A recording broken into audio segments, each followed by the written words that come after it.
Every day, hundreds of millions of people read news articles online for free. They do not pay a subscription. They do not create an account. They arrive, read, and leave without any financial transaction taking place. At least, not one they can see. And yet, the organizations publishing that content are running businesses. Journalists are employed, servers are maintained, editors make decisions, and articles are produced continuously around the clock. All of that costs money, and the money does not come from the readers. It comes from the advertisements surrounding the content those readers came to consume. Every banner, every video that plays automatically, every sponsored link at the bottom of an article, every pop-up that appears before the content loads. Each one is a commercial transaction that happened in the fraction of a second between a reader clicking a link and the page finishing its load. The reader sees an article. The business sees an advertising inventory event. And the gap between those two perspectives is where the entire economics of free online news lives. This is the story of how news websites turn page views into advertising revenue, how that revenue flows through a system most readers never see, and why the model produces financial outcomes that are less stable than they might appear from the outside. To understand how news websites make money from advertising, you need to understand what they are actually selling. A news website does not sell news. It sells audience attention. When a reader arrives on a page, that reader's presence, their demographics, their location, their browsing history, the topic of the article they are reading, the device they are using, represents a commercial opportunity. An advertiser who wants to reach that specific type of person at that specific moment is willing to pay to place a message in front of them. The news website provides the context and the audience. The advertiser provides the money. And between them sits an infrastructure of technology platforms, ad networks, and data systems that manage the entire transaction automatically. The mechanism through which most of this advertising is bought and sold is called programmatic advertising. Before programmatic systems existed, advertising on websites was sold through direct relationships. A sales team from the news organization would contact potential advertisers, negotiate rates, agree on placement, and manage the campaign manually. This process was slow, limited in scale, and required significant staffing. Programmatic advertising replaced most of this with an automated auction system that operates in real time without human involvement on every single page load. Here is how it works. When a reader clicks on an article and the page begins to load, the website's ad management system simultaneously sends a signal to an ad exchange, a marketplace where advertising inventory is bought and sold. That signal contains information about the page being loaded and, where available, anonymized data about the reader. Advertisers who have set up campaigns targeting that type of reader or that type of content have their systems respond to the signal with a bid, the maximum amount they are willing to pay to show their ad to this specific reader on this specific page at this specific moment. The auction runs in milliseconds, the highest qualifying bid wins, and the winning ad is served to the page as it finishes loading. By the time the reader sees the article, the entire commercial transaction has already been completed. The price paid in this auction is expressed as a CPM, cost per 1,000 impressions. An advertiser paying a $10 CPM is paying $10 for every 1,000 times their ad is shown. A news website that generates 1 million page views per month, with an average CPM of $10 across its ad inventory, is generating $10,000 per month from that inventory. In practice, most news websites carry multiple ad placements per page, a banner at the top, a rectangle in the sidebar, a unit embedded within the article text, a video slot, and each placement runs its own auction. A page with 5 ad placements can generate 5 separate revenue events per page view, each at its own CPM. The CPM a news website earns is not fixed. It varies by content category, by the demographics of the audience, by the geographic location of the reader, by the device being used, by the time of year, and by the overall level of advertiser demand in the market at any given moment. Advertising spending traditionally peaks in the fourth quarter of the calendar year as consumer brands increase budgets ahead of the holiday shopping season, and drop significantly in January and February when budgets reset. A news website can experience CPM rates that are 2 or 3 times higher in November than in January, with identical traffic volumes. The revenue is therefore not simply a function of how many people are reading. It is a function of how many people are reading multiplied by how much advertisers want to reach those people at that particular moment.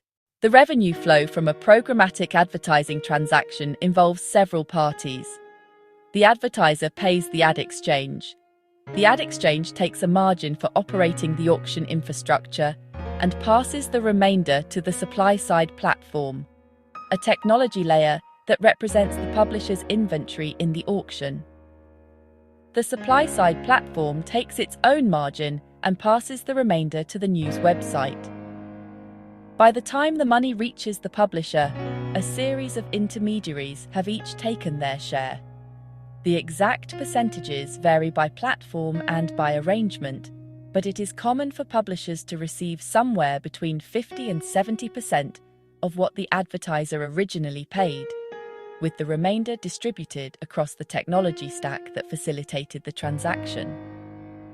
This means that a $10 CPM paid by an advertiser may translate into $5 to $7 actually received by the news website. And because the CPM itself fluctuates based on market conditions, the revenue per page view a publisher earns is not a stable number that can be planned around with precision. It moves constantly, driven by forces entirely outside the publisher's control. Advertiser budget cycles, economic conditions, platform policy changes, and competition from other publishers for the same advertising budgets. News websites attempt to improve their revenue per page view through several strategies. One is audience segmentation, building detailed profiles of their readership that allow them to offer advertisers more targeted placements at premium CPM rates. An advertiser willing to pay a premium to reach high-income readers, or readers in a specific geographic market, or readers who have demonstrated interest in specific topics, will pay more per impression than an advertiser buying untargeted inventory. Publishers who can demonstrate the value of their audience in specific segments can negotiate or attract higher CPMs than publishers offering only broad, undifferentiated traffic. Another strategy is direct advertising relationships, selling premium placements directly to advertisers rather than through the programmatic auction. Direct deals typically produce higher CPMs than programmatic placements because the advertiser is paying for guaranteed placement in a specific context rather than competing in an open auction. A national bank that wants its ad to appear exclusively within a financial news section, adjacent to a specific type of content, can negotiate that placement directly with the publisher at a rate that reflects the specificity of what they are getting. Direct advertising sales require a sales infrastructure that smaller publishers often cannot afford to maintain, which is one reason the economics of online news tend to favor larger organizations with both traffic scale and dedicated sales teams. The reason this model works at sufficient scale is that the marginal cost of an additional page view is very low. Once the content is published and the advertising infrastructure is in place, each additional reader who arrives and loads a page generates advertising revenue at minimal incremental cost to the publisher. A story that attracts 100,000 readers generates roughly 100 times the advertising revenue of a story that attracts 1,000 readers, at essentially the same production cost.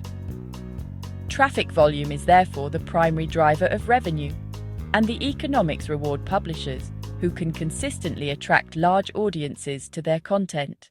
What makes this model scalable in terms of content production is the compounding nature of search traffic and social distribution. An article published today can continue attracting readers for months or years, if it ranks well in search results for relevant queries. Each reader that arrives generates advertising impressions. The ongoing revenue from a well-ranking article requires no ongoing production investment. The article is already written, already published, and continues to deliver value as long as it attracts traffic.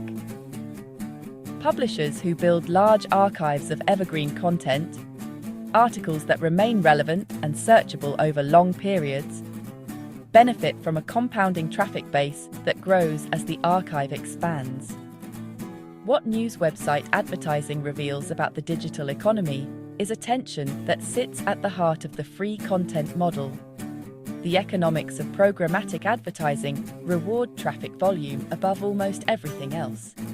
The more page views a publisher generates, the more advertising inventory it has to sell, and the more total revenue it produces.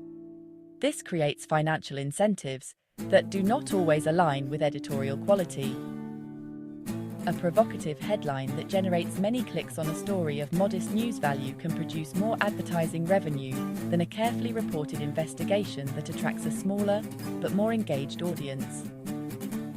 The revenue model and the editorial mission of a news organization are not always pulling in the same direction, and understanding the financial architecture helps explain why the content of free news websites looks the way it does. The reader arrives for the article. The business exists for the page view. And between those two things, the information sought and the commercial transaction triggered by seeking it, is where the economics of free online news has always lived.